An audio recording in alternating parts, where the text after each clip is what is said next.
మిత్రులారా, బంగాళాఖాతంలోని ప్రశాంత జలాల్లో మొదలైన ఒక అలజడి ఢిల్లీ నుండి బీజింగ్ వరకు ఉన్న అధికార వర్గాల్లో కలకలం రేపింది. ఇది కలకలం సృష్టించింది. ఎవ్వరూ ఊహించని ఒక ఆటను నిర్వహించడానికి బంగ్లాదేశ్, అమెరికా దేశాలు తెరవెనుక చేతులు కలిపాయి. ప్రపంచంలోనే అతి పెద్ద నావికాదళ యుద్ధనౌక ఇప్పుడు మన పక్కనే శాశ్వతంగా నిలిపి ఉంచబడిందని మీకు తెలుసా? అతిపెద్ద ప్రశ్న ఏమిటంటే, భారతదేశానికి కళ్ళెదుటే ఉన్న బంగాళాఖాతం అగ్రరాజ్యాలకు యుద్ధభూమిగా మారబోతోందా? ఈరోజు వీడియోలో మీకు సమాధానం లభిస్తుంది. ఎందుకంటే ఈ 2026 సంవత్సరం దక్షిణాసియా చరిత్రలో అతి పెద్ద మలుపు. ఇది నిజమని రుజువవుతుంది. సూటిగా విషయానికి వద్దాం. బంగ్లాదేశ్ భారతదేశ భద్రతాపరమైన ఆందోళనలను పక్కనపెట్టి అమెరికాతో ఒప్పందానికి అంగీకరించింది.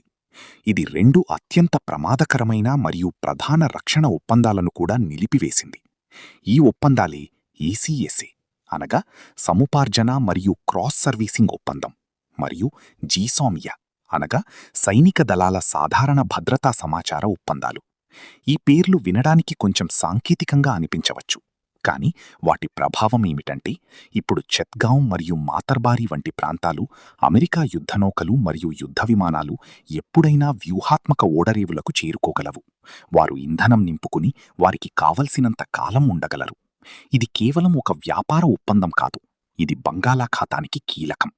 ఇది పరిస్థితిని నేరుగా వాషింగ్టన్కు అప్పగించడంతో సమానం. ఇప్పుడు ఒక ప్రశ్న తలెత్తుతుంది. నిన్నటి వరకు చైనాకు సన్నిహితమైన మిత్రదేశంగా ఉన్న బంగ్లాదేశ్ అకస్మాత్తుగా అమెరికా మిత్రదేశంగా ఎందుకు మారింది? ల్యాప్లో ఎలా ముగిసింది? ఈ మొత్తం విషయాన్ని అర్థం చేసుకోవడానికి మనం 2026 మే 5 మరియు 7 మధ్య జరిగిన సంఘటనలను చూడాలి. ఆ సమయంలో అమెరికన్ వాణిజ్య మీరు దీనిని ఒక రకమైనదిగా భావించవచ్చు. దీనిని భౌగోళిక రాజకీయ బ్లాక్మెయిల్ లేదా బంగ్లాదేశ్ ఒత్తిడి అని పిలవవచ్చు. కాని ఫలితం ఏమిటంటే, అమెరికా సైన్యం ఇప్పుడు మన సముద్ర వనరులను వాడుకుంటోంది, పెరట్లోకి ప్రవేశించింది. ఇప్పుడు ఈ ఏసీఎస్ఏ ఒప్పందం అసలు దేని గురించో మరింత లోతుగా పరిశీలిద్దాం. సరళంగా చెప్పాలంటే ఇది అమెరికా సైన్యానికి ఒక బహిరంగ ఆహ్వానం లాంటిది.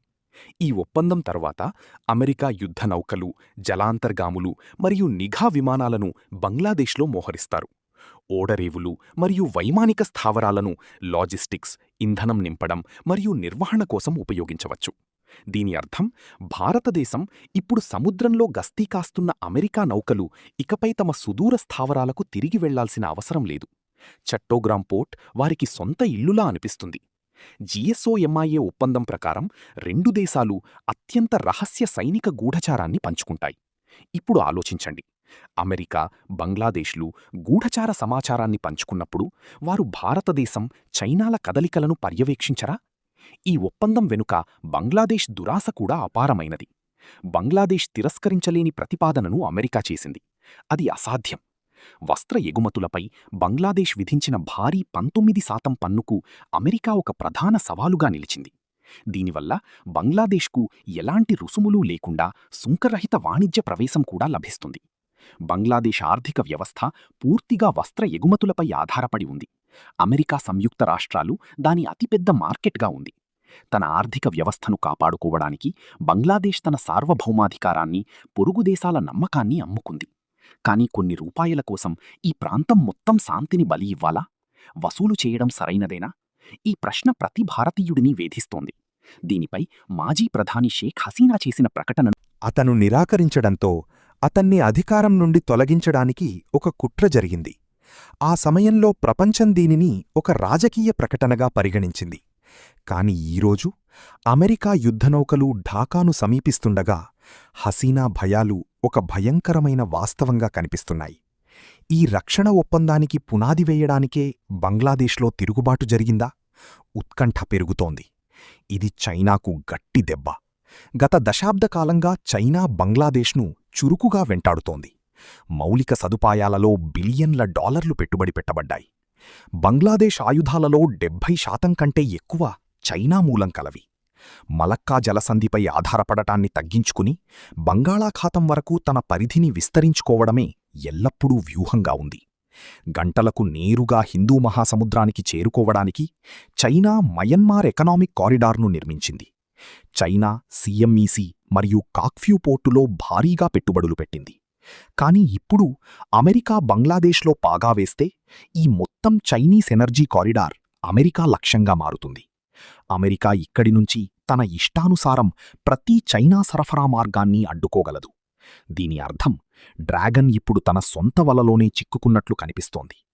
కాని అసలైన ఆందోళన భారతదేశం గురించే. భారతదేశం బంగాళాఖాతాన్ని తన సహజ ప్రభావ క్షేత్రంగా పరిగణిస్తుంది. గత కొన్ని దశాబ్దాలుగా ఈ ప్రాంతంపై గణనీయమైన ఒత్తిడి ఉంది. అక్కడ ఏ ప్రధాన విదేశీ సైనిక శక్తి లేకపోవడంతో భారతదేశం ఒక రకంగా పట్టాభిషేకం లేని రాజుగా నిలిచింది. మన నావికాదళంలో అత్యంత ముఖ్యమైన శక్తి విశాఖపట్నంలోని ఐఏఎస్ వర్షా వంటి స్థావరాలలో మన అణుజలాంతర్గాములు ఉన్నాయి. ఈ ప్రాంతంలో జలాంతర్గాములు ఉన్నాయి. అంతేకాకుండా అండమాన్ మరియు నికోబార్ దీవులు మన మొదటి రక్షణ శ్రేణి. ఇప్పుడు ఒకవేళ అమెరికా అణుజలాంతర్గాములు గూఢచారి నౌకలను ఇక్కడ 24 గంటలు మోహరిస్తే భారతదేశ సముద్ర గోప్యత పూర్తిగా నాశనమవుతుంది. అమెరికా మన కదలికలపై నేరుగా దృష్టి సారిస్తుంది. రేపు భారత్ చైనాల మధ్య ఉద్రిక్తతలు పెరిగి అమెరికా ఇక్కడ ఉంటే పరిస్థితిని ఊహించండి. అయితే భారతదేశపు వ్యూహాత్మక స్వయం ప్రతిపత్తికి ఏమవుతుంది? మనం సొంతంగా నిర్ణయాలు తీసుకోగలమా లేక తీసుకోవాల్సి వస్తుందా? మనం అమెరికాకు అలవాటు పడాలి. భారతదేశానికి ఈ పరిస్థితి ఎవరో మీ పెరట్లో దుకాణం పెట్టినట్లుగా ఉంది. అమెరికా ఉనికితో ఇక్కడ చైనా కూడా తన కార్యకలాపాలను పెంచుతుందని, దాని కారణంగా ఈ శాంతియుత ప్రాంతం ప్రచ్ఛన్న యుద్ధంలా యుద్ధభూమిగా మారుతుందని భారత నావికాదళ నిపుణులు భావిస్తున్నారు. ప్రపంచ అగ్రరాజ్యాలు తమ పొరుగున ఘర్షణ పడటాన్ని భారతదేశం కోరుకోవడం లేదు. కాని ఈ బంగ్లాదేశ్ ఒప్పందం భారతదేశానికి ఒక పెద్ద సమస్యను సృష్టించింది. మరో ముఖ్యమైన విషయం మాతర్బారీ పోర్ట్. ఇది బంగ్లాదేశ్ యొక్క మొట్టమొదటి లోతైన సముద్ర ఓడరేవు. దీనిని జపాన్ సహాయంతో నిర్మిస్తున్నారు. ప్రపంచంలోనే అతిపెద్ద యుద్ధనౌకలను సులభంగా నిలపడానికి ఇది తగినంత లోతుగా ఉంది. ఇప్పటివరకు ఈ ఓడరేవును వాణిజ్యం కోసం ఉపయోగించడం ద్వారా మన ఈశాన్య రాష్ట్రాలకు అవకాశాలు లభిస్తాయని భారతదేశం ఆశించింది. ప్రయోజనాలు అందుబాటులో ఉంటాయి. కాని ఏసీఎస్ఏ ఒప్పందం తర్వాత ఈ పోర్టును సైనిక కార్యకలాపాల కోసం ఉపయోగించుకోవడానికి ఇప్పుడు మార్గం సుగమమైంది. భారతదేశం తన సిలిగురి కారిడార్ లేదా చికెన్ నెక్కు ఇంత సమీపంలో అమెరికా సైనికుల ఉనికిని సహించలేదు. అది చేయగలదా? ఈ ప్రశ్నకు ప్రస్తుతం ఎవరి దగ్గరా సమాధానం లేదు. బంగ్లాదేశ్ ప్రజల్లో కూడా ఈ ఒప్పందం గురించి అంతర్గత ఊహాగానాలు వినిపిస్తున్నాయి. ఆగ్రహం పెల్లుబుకుతోంది. తమ దేశాన్ని ఒక అగ్రరాజ్యం మరోసారి పావుగా వాడుకుంటోందని ప్రజలు భావిస్తున్నారు. అయితే చైనా రుణ ఉచ్చు నుండి బయటపడటానికి అమెరికా మద్దతు అత్యవసరమని ప్రభుత్వం వాదిస్తోంది. ఇది నిజంగా రుణరహిత పరిష్కారమేనా? ఇది విముక్తా లేక ఒక కొత్త రకమైన బానిసత్వమా? చరిత్ర చూపిస్తున్నదేమిటంటే ఒక చిన్న దేశం తన భూభాగాన్ని విదేశీ సైన్యానికి అప్పగించినప్పుడల్లా దాని పర్యవసానాలు ఎల్లప్పుడూ భయంకరంగానే ఉన్నాయి. ఇది మంచిది కాదు. ఫిలిప్పీన్స్ నుండి వియత్నాం వరకు మనకు ఉదాహరణలున్నాయి. బంగ్లాదేశ్ చాలా ప్రమాదకరమైన ఆట ఆడుతోంది. ఒకవైపు బావి, మరోవైపు ఖందకం ఉంది. బంగ్లాదేశ్తో సంబంధాలను ఎలా నిర్వహించాలనేదే ఇప్పుడు భారత ప్రభుత్వానికి అతిపెద్ద సవాలు. ఎలా నిర్వహించాలి? ఒకవైపు మనం మన భద్రతను చూసుకోవాలి. మరోవైపు పొరుగున ఉన్న అస్థిర దేశం మనకు ముప్పు కలిగించవచ్చు. భారతదేశం ఇప్పుడు బంగాళాఖాతంలో కూడా తన సైనిక శక్తిని దూకుడుగా విస్తరిస్తుందా? మనం అండమాన్ నికోబార్ దీవులను అభేద్యమైన దుర్గంలా మారుస్తామా? భారతదేశం ఇప్పుడు తన యాక్ట్ ఈస్ట్ విధానాన్ని మరింత సైనిక కేంద్రీకృతంగా మార్చుకోవచ్చని నిపుణులంటున్నారు. మనం మన అణ్వాయుధ కార్యక్రమాన్ని బలోపేతం చేసుకోవాలి. జలాంతర్గాములను రక్షించడానికి కొత్త సాంకేతిక పరిజ్ఞానం మరియు అధిక అప్రమత్తత అవసరం. ఇది మరో ప్రధాన మలుపు. ఈ రంగంలో అమెరికా ఈ వ్యూహాన్ని చురుకుగా అనుసరిస్తోంది. అమెరికా కేవలం చైనాను ఇరుకున పెట్టడానికే కాకుండా భారతదేశం యొక్క పెరుగుతున్న శక్తిని అదుపులో ఉంచడానికి కూడా ప్రయత్నిస్తోంది. రాబోయే రోజుల్లో కాలక్రమేణా భారతదేశం హిందూ మహాసముద్రానికి నిజమైన నాయకురాలవుతుంది. అందుకే బంగ్లాదేశ్లో స్థావరాన్ని ఏర్పాటు చేయడం ద్వారా అది ఒకే దెబ్బకు 2 పిట్టలను కొడుతోంది. చైనాను కట్టడి చేయడం, భారతదేశ చర్యలను పర్యవేక్షించడం అనేవి అంతర్జాతీయ రాజకీయాల్లోని కఠోర వాస్తవాలు. వీటిని మనం తప్పక అర్థం చేసుకోవాలి. ఏ దేశమూ స్వప్రయోజనం లేకుండా ఇతరులకు సహాయం చెయ్యదు. అమెరికా ప్రేమ కూడా షరతులతో కూడి ఉంటుంది, మరియు బంగ్లాదేశ్ ఆ షరతులను నెరవేర్చింది. ఒప్పుకున్నాను. ఇప్పుడు చట్టోగ్రామ్ తీరంలో అమెరికా జెండా ఉన్న ఒక విమానవాహక నౌక నిలిచి ఉన్నట్లు ఊహించుకోండి. బెంగాల్ అమెరికా డ్రోన్లు గల్ఫ్ ఆకాశంలో P-8I నిఘా విమానాల స్థానంలో ఎగురుతున్నాయి. ఈ దృశ్యం భారతదేశానికి ఆశ్చర్యం కలిగించింది. ఇది